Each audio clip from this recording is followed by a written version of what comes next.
Hi Leute, herzlich willkommen zu einem neuen Video von mir und herzlich willkommen zu einem neuen Minimalismus-Mittwoch-Video. Wuhu! Und die Inventurreihe geht weiter. Ich führe euch heute durch unsere Badezimmer und zeige euch, wie ich diese als Minimalistin eingerichtet habe, beziehungsweise was für Gegenstände bei uns im Badezimmer wohnen. Hi, ich bin Agnes und Anfang 2022 mit meinem Hund und meinem Mann nach Chile ausgewandert. Wir sind Minimalisten und auf meinem Kanal geht es darum, viele Abenteuer zu erleben, das Leben jeden Tag ein Stückchen besser zu machen und dabei keinen unnötigen Ballast mitzunehmen. Herzlich willkommen auf meinem Kanal und los geht das Abenteuer.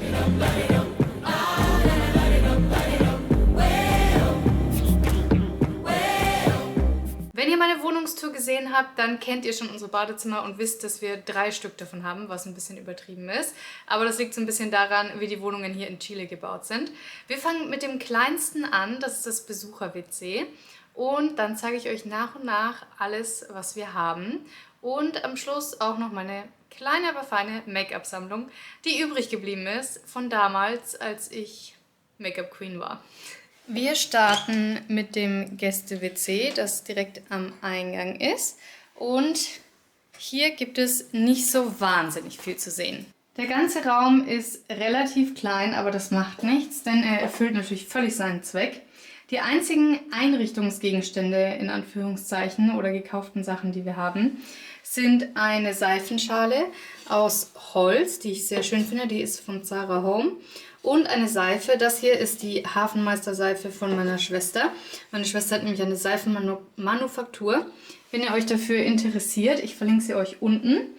Ansonsten haben wir hier nur ein Handtuch und einen Mülleimer, eine Toilettenbürste und das war's. Mehr gibt es hier drin nicht. Und ich finde, das reicht auch völlig. Die Seife von meiner Schwester sorgt für einen angenehmen, schönen, minzigen Duft. Das heißt, ich brauche hier auch keinerlei irgendwie Duftequipment oder Duft... Ja, wie nennt man das denn? Diese Flaschen, diese Öle und sowas. Ja, ich habe eh eine Duftstoffallergie, also ich gehe mit den natürlichen Aromen, die meine Schwester verwendet. Und das reicht vollkommen, um dieses kleine Bad hier auch gut duften zu lassen. Dann herzlich willkommen im Badezimmer Nummer 2, aka dem Hundewaschsalon und dem Bad mit Badewanne. Dieses zusätzliche Bad gibt es, weil wir 2 Büros haben, die eigentlich als Kinderzimmer gedacht sind. Und das wäre dann quasi das Kinderbadezimmer. Hier ist auch die Einrichtung nicht so wahnsinnig detailliert. Wir haben eine Seifenschale, auch diese ist von Zara Home mit einer Seife von meiner Schwester. Wieder einem Handtuch, wieder dem gleichen Mülleimer, einer Toilettenbürste, meinem Bidet. Und der Hundewaschanlage, bestehend aus dem Hundehandtuch und dem Hundeshampoo. Das hier ist ein Duschgel bzw. eine Duschseife von meiner Schwester. Also die benutzt man quasi wie ein Duschgel, ist eine Duschboje. Könnt ihr euch alles mal angucken. Die hängt hier, weil ich manchmal mich in die Badewanne lege und ein Bad nehme. Und es gibt, sage und schreibe, keinen Badezusatz in Chile. Ich war in 2 Apotheken und habe danach gefragt und die meinten... Was willst du? Baden ist ja nicht so ein Ding, weil es ein warmes Land ist. Also auch wenn der Winter kühl wird, scheinen die Chilenen keinen Gefallen am Baden zu finden. Aber man kann auch mit natürlichen Aromen, mit Honig oder Milch oder was auch immer baden und sich selber aus Kräutern Badezusatz machen. Habe ich bisher noch nicht gemacht, aber vielleicht kommt das noch in der Zukunft. Ansonsten haben wir einen Duschvorhang hinzugefügt, der war vorher nicht hier drin. Und da oben auf der Stange hängt noch eine Badematte. Das heißt, wenn man hier duscht oder badet, dann kann man sich da drauf stellen und muss nicht auf den kalten Fliesen stehen. Aber normalerweise brauchen wir es nicht und deswegen hängt sie da oben. Aber dieses Bad ist ansonsten voll ausgestattet für Besucher durch den Duschvorhang und eben diese Badematte. Und ja, falls mein Mann zum Beispiel mal nachts spät nach Hause kommt, weil er lange Fußballer hat oder so, dann kann er hier duschen. Deswegen hängt das da. Ansonsten haben wir dieses Sieb hier gekauft. Das hat auch richtig gute Qualität, wie man sieht. Rostet fast gar nicht nach 2 Monaten. Ja, welcome to Chile. Aber ansonsten war es das, glaube ich. Achso, wir haben den Schrank noch. Und etwas, das sich da drunter versteckt. Und zwar ist das hier unser Putz- bzw. Wischeimer von Veleda. Den hatte ich schon in Deutschland und habe ich total geliebt, weil er halt dieses diese Drehfunktion hat, mit der man den Mop dann trocken drehen kann. Liebe ich total, super convenient. Und der wohnt hier und der passende Wischer dazu wohnt hier. Den kann man einfach aus 3 Teilen zusammenschrauben. Ersatzklopapierrollen, damit das auch nicht hin und her rutscht beim Auf- und Zumachen. Und hier ist die Hundebürste und die Hundeschere, damit ich den Hund hier bürsten kann. Wie ich bereits gesagt habe, ist es hier auch die Hundewaschanlage. Und damit die Haare nicht überall rumfliegen, habe ich das in der Tüte. Aber das zähle ich dann bei Hundesachen mit, diese 2 Sachen. Genau, also relativ minimalistische Einrichtung. Wie gesagt, die Toilettenpapierrollen sind da so reingeklemmt, damit das hier nicht so rumwackelt, falls man das aufmacht. Aber ansonsten keine persönlichen Gegenstände. Was euch aber wahrscheinlich noch viel mehr interessiert, ist unser Masterbad sozusagen, das in unserem Schlafzimmer angegliedert ist.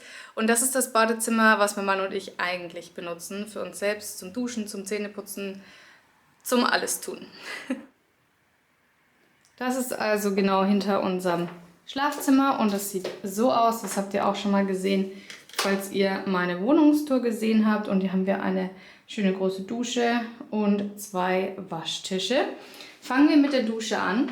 Wir haben einen Duschabzieher gekauft, der ist auch von Zara Home. Tatsächlich haben wir in Chile keinen einzigen anderen Duschabzieher gefunden. In ganz Chile, das ist ein Konzept, was anscheinend hier nicht existiert, aber Zara Home als internationales Unternehmen hatte das Gott sei Dank. Und ansonsten ist hier noch mein Shampoo drin, mein Rasierhobel, ganz normal. Und dann haben wir noch eine fast aufgebrauchte Duschbrühe von meiner Schwester. Und das war's. Ansonsten ist die Dusche leer. Hier passiert auch nicht so viel, einfach nur Toilette und Klobürste. Dann haben wir die Seite von meinem Mann, da ist nur eine Seife, auch wieder mit der gleichen Seifenschale wie in dem anderen Badezimmer. Was in seinem Waschtisch ist, das zeige ich euch jetzt nicht, das ist privat. Aber ich zeige euch, was ich alles an Kosmetik besitze. Wir haben hier oben einmal unsere Zahnbürste und eine Glasschale mit unseren beiden Zahnbürstenköpfen und meinem Zungenreiniger. Falls jemand von euch Probleme hat mit Mandelsteinen, kann ich das nur empfehlen. Dann unsere Zahnpasta und das hier ist Bepanthen-Creme. Die steht hier, weil ich die momentan 2-mal am Tag benutze für mein neues Tattoo. Und dann, bevor wir zum Waschtisch kommen, wir haben hier mein Gesichtshandtuch. Das darf mein Mann nicht benutzen, da bin ich sehr empfindlich, weil Männer immer nicht so differenzieren zwischen Handtuch und Lappen. Ich weiß nicht, ob das bei euch zu Hause auch so ist. Mein Mann hat nur ein Duschhandtuch, ich habe 2, eins für Körper, eins für Haare. Und diese 2 Haken haben wir selber aufgehängt und diese 2 Haken da hinten, die hingen schon dort. Bloß irgendwie, wie gesagt, ich brauche 2 Handtücher und hier gab es nur 2 Haken, deswegen haben wir das so aufgeteilt und so trocknet es auch besser, weil die dann weiter auseinander hängen. Wir haben einen Mülleimer, das hier ist ein anderes Modell als bei den anderen, einfach weil wir dann in einem anderen Laden waren. Und dann haben wir hier noch 3 von diesen Duschmatten und hier sammeln sich Hundeflusen. So, aber jetzt kommen wir zum Heiligtum und das, was euch wahrscheinlich am meisten interessiert, nämlich das, was ich noch an Produkten habe. Und das ist relativ wenig. Fangen wir links oben an. In dieser Tasche hier verbirgt sich mein Epilierer. Der ist schon viele Jahre alt. Das ist noch der allererste, den ich mir jemals gekauft habe in meinem Leben. Immer noch gut, von Philips Satinay, ich weiß es nicht. Ja, also kann mich nicht beklagen, benutze ich immer noch regelmäßig. Dann haben wir hier mein GHD Glätteisen. Ich bin am Überlegen, ob ich mir, wenn ich jetzt wieder längere Haare habe, noch einen Lockenstab kaufe, weil irgendwie gefallen mir Locken doch ganz gut. Ich glaube, ich würde es öfter benutzen, aber ganz entschieden habe ich mich noch nicht. Ihr könnt mir mal in die Kommentare schreiben, ob ihr glaubt, dass sich ein Lockenstab für mich rentieren würde. Das hier ist alles Make-up, was noch übrig geblieben ist. Das gucken wir uns aber gleich nochmal im Detail an. Dann haben wir hier noch ein einziges Produkt und das ist mein Abschminkgel. Das habe ich hier in Chile gekauft. Da habe ich auf die Schnelle mal was gebraucht, weil ich meins nicht mitnehmen konnte, weil mein Koffer zu schwer war. Und das war das Erstbeste, was ich gefunden habe. Ich würde es nicht nochmal nachkaufen, wenn es leer ist, aber es erfüllt seinen Zweck. Dann haben wir hier so ein paar kleine Schälchen. Da haben wir einmal Wunddesinfektionsspray drin. Das benutze ich immer, wenn ich mir die Zehennägel schneide. Und danach sprühe ich meine Zähne damit ein. Und seitdem ich das tue, habe ich nie wieder eine Nagelbettentzündung bekommen. Deswegen ist das hier. Dann mein Deo, dann meine Tagescreme. Da benutze ich momentan diese hier. Die würde ich aber auch nicht nachkaufen, weil die ziemlich doll weißelt. Und meine Nachtcreme, das ist diese hier, auch von Aven. Die finde ich super, die würde ich auf jeden Fall nochmal nachkaufen. Dann haben wir hier einfach ein paar Wattestäbchen. Das sind meine Haarsachen. Ich habe eine Bürste zum normalen Haare kämmen. Und diesen Kamm hier benutze ich mit meinen nassen Haaren. Und dann habe ich noch ein einziges Haargummi hier aus Deutschland. Alle anderen sind mir kaputt gegangen.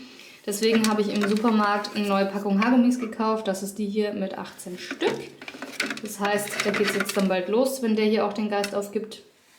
Und in dieser Kiste hier verbirgt sich der Rest. Dann haben wir einmal diese Kombination hier. Das ist meine Beißschiene, weil ich mit den Zähnen knirsche, und eine extra Zahnbürste dafür. Und dann noch eine Zahnseide. Die ist noch aus Deutschland. Da bin ich gerade am Aufbrauchen. Da ist auch fast nichts mehr drin. Auch für die Zähne mein Zahnspiegel, weil ich paranoid bin und gerne mal kontrolliere, dass auch auf den Innenseiten alles in Ordnung ist. Und dann haben wir noch eine Pinzette, eine Nagelfeile und eine Nagelklipser und eine Nagelschere. Und das sind alle Sachen, die ich im Bad benutze. Und jetzt interessiert ihr euch wahrscheinlich noch dringend dafür, wie es bei meiner Make-up-Sammlung aussieht. Dafür habe ich es mir jetzt wieder auf meinem Bett bequem gemacht mit meinem Notizbuch. Ich habe ja fleißig jetzt alles mitgezählt. Und gleich nachdem wir das Make-up gezählt haben, erzähle ich euch, wie viele Gegenstände ich jetzt insgesamt im Badezimmer habe. Und dann vergleichen wir das Ganze mit früher, wie viele Produkte ich früher im Badezimmer hatte. Also, legen wir los.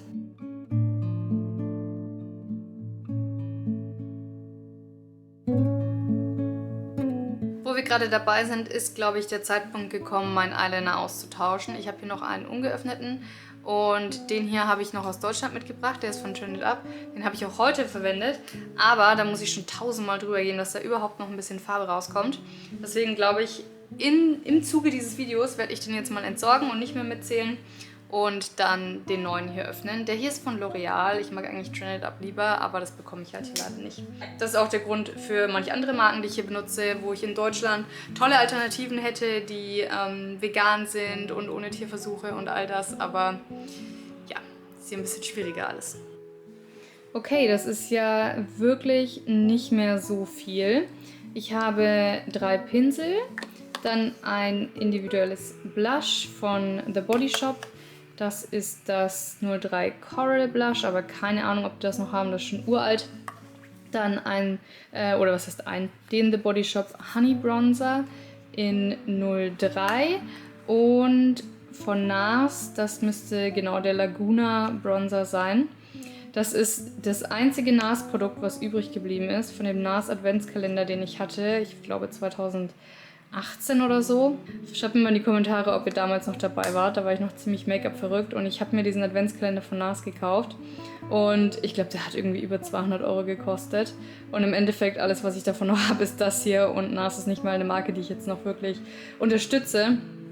Aber der Bronzer ist ganz gut, deswegen ist der übrig geblieben. Hat es geschafft, meine Aussortiererei zu überstehen. Und dann habe ich noch eine Palette von Becca, und zwar diese hier, die ich sehr schön finde. Die beiden Highlighter benutze ich eigentlich gar nicht. Ich bin nicht mehr so das Highlighter-Girl, aber die beiden inneren sind sehr schön.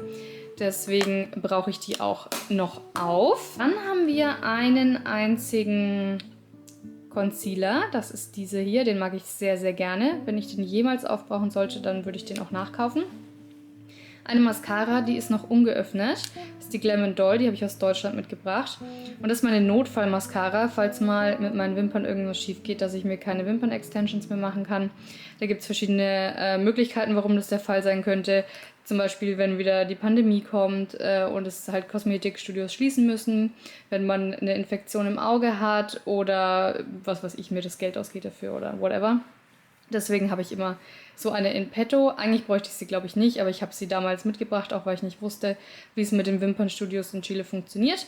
Aber es funktioniert sehr gut, deswegen hätte ich das eigentlich nicht tun müssen, aber jetzt, wo ich sie habe, behalte ich sie halt noch. Dann, genau, der Eyeliner, über den wir gerade schon gesprochen haben. den ich jetzt dann neu aufmachen werde. Und das hier ist mein Augenbrauenstift, auch von Trended Up. Dann habe ich ein Wimpernbürstchen und dann habe ich Lippenstifte. Ich werde ganz, ganz oft gefragt, welchen Lippenstift ich in Videos trage. Und meistens ist es der hier von Trended Up, der Ultra Wear Nude Pen in Matte in der Nummer 015. Und den liebe ich wirklich sehr und das kann man auch sehen, der ist nämlich fast leer. Das ist alles, was noch da ist. Also den werde ich wahrscheinlich zeitnah aufbrauchen. Und dann muss ich mich mit den anderen begnügen. Wenn ihr mich mit roten Lippen seht, dann ist es meistens diese hier von NYX, den ich allerdings nicht so gern mag wie die von Trended Up. Dann habe ich noch einen einzigen Liquid Lipstick von L'Oreal und noch 3 MAC Lippenstifte. Die sind auch übrig geblieben aus meiner Make-up-Zeit von damals. Da haben wir einmal die Farbe Flat Out Fabulous, dann dieses Pink ist No Faux Pas und dieses Rot ist Mr. Russian Red sein, ja genau. Ja, aber die 3 benutze ich tatsächlich fast gar nicht mehr. Muss ich mal gucken, ob ich die im Sommer trage. Ich würde sagen, wenn ich in den ersten 12 Monaten in Chile nicht getragen habe, dann können die wahrscheinlich mal weg. Ja, aber da habe ich ja keine Eile, weil die eigentlich gar keinen Platz wegnehmen. Vielleicht kippen sie auch irgendwann. Genau, das ist alles an Make-up, was ich noch besitze. Super wenig im Gegensatz zu damals. Dann fasse ich jetzt mal die Liste zusammen und dann sehen wir uns gleich wieder mit dem Ergebnis. Willkommen am Schreibtisch. Ich habe alles zusammengerechnet und zusammengezählt und verglichen mit Dezember 2021. Das war das letzte Mal, dass ich noch einen Überblick hatte, bevor das dann alles losging. Ja, wow, da hat sich ganz schön viel geändert. Das hätte ich gar nicht gedacht. Also ich wusste, dass ich jetzt wenig habe und weniger als vorher. Aber ich dachte ja im Dezember schon, ich habe wenig. Also das ist völlig mindblowing, was da alles noch weggegangen ist. Okay, also zuerst mal, wie viele Sachen habe ich noch? Ich habe wirklich alles gezählt. Ich habe die Mülleimer gezählt, die Klobürsten, alle Handtücher, alle Haargummis einzeln. Ich habe 19 Haargummis. Epilierer, Glätteisen, Deo, dann Zahnbürste, Zahnpasta, Zahnseide, Zahnspiegel, Zahnschiene, bla bla bla. Das Einzige, was ich nicht mitgezählt habe, ist Shampoo und Duschgel. Und die Seifen in den Seifenschalen, die Seifenschalen aber schon. Ich habe auch die Aufbewahrungskisten mitgezählt und die Tasche, wo mein Make-up drin ist und so weiter und so fort. Und das alles sind 80 Gegenstände und mein Make-up sind 20 Gegenstände. Also insgesamt ganz genau 100, was ich echt nicht viel finde, aber andererseits denke ich mir, reicht es halt auch völlig. Ich weiß gar nicht, warum ich vorher so viele andere Sachen hatte, aber das ist halt, was man so ansammelt und dann irgendwie aufbrauchen will und so. Okay, haltet euch fest. Also im Badezimmer, nein, fangen wir mit Make-up an. Ich habe noch 20 Make-up-Produkte. Und im Dezember hatte ich noch 63, was immer noch wenig ist im Vergleich zu früher, wo ich wahrscheinlich 1000 hatte. Aber das heißt, ich habe nochmal seit Dezember, also in den letzten 8 Monaten, 70% meines Make-ups eliminiert, was echt verrückt ist und es reicht völlig, obviously. Es würde auch 0 Make-up reichen, aber ja, 20 ist, glaube ich, eine ganz gute Zahl, so, also unter 50 würde ich sagen. Ja, und im Badezimmer haben wir jetzt 80 Sachen, da ist ja echt alles dabei. Und vorher, also im Dezember, hatten wir noch, und ihr müsst euch vorstellen, im Dezember, das war ja nachdem ich schon so viel aussortiert hatte. Im Dezember hatten wir noch 251 Sachen. Das heißt, auch da habe ich nochmal ziemlich genau 70% aussortiert und nicht wieder angeschafft hier, was ich echt viel finde. Also von dem her muss ich sagen, bin ich echt so ein bisschen stolz auf mich und mir wird oft geschrieben in den Kommentaren, dass manche von euch das Gefühl haben, dass der Minimalismus für mich keine große Rolle mehr spielen würde oder dass ich hier nicht mehr so minimalistisch lebe wie in Deutschland, was natürlich eine Illusion ist, weil wir halt viel kaufen mussten und Minimalismus bedeutet halt nicht nur nichts kaufen. Man kann halt nicht in einem leeren Haus wohnen, man braucht halt ein paar Sachen zum Leben. Aber deswegen ist dieser Eindruck entstanden, dass ich jetzt irgendwie wieder viele Sachen hätte. Aber ich habe nur noch 30% von dem, was ich in Erlangen hatte, was das Bad und das Make-up angeht. Und ich finde, das ist schon eine ganz gute Leistung. Ja, wie immer abschließende Disclaimer. Ich zähle einfach, weil es mir Spaß macht, weil ich meine Erfolge gerne messbar habe und weil ich gerne zähle, wie viele Gegenstände im Monat neu einziehen, damit ich nicht das Gefühl dafür verliere und nicht wieder zurück in so Shoppingverhalten komme. Und wenn ich zähle, dann möchte ich auch wissen, wie viel Prozent oder in welchem Verhältnis zu der Anzahl der Sachen, die ich schon habe, das hat. Und das ist der Grund, warum ich zähle, aber fühlt euch nicht unter Druck gesetzt, wie immer. Ja, ich hoffe, es hat euch Spaß gemacht. Mir hat es Spaß gemacht. Ich bin mal wieder positiv überrascht. Ich bin gespannt, was wir jetzt nächstes zählen. Ich wünsche euch auf jeden Fall noch einen wunderschönen Tag und bis Sonntag. Tschüss!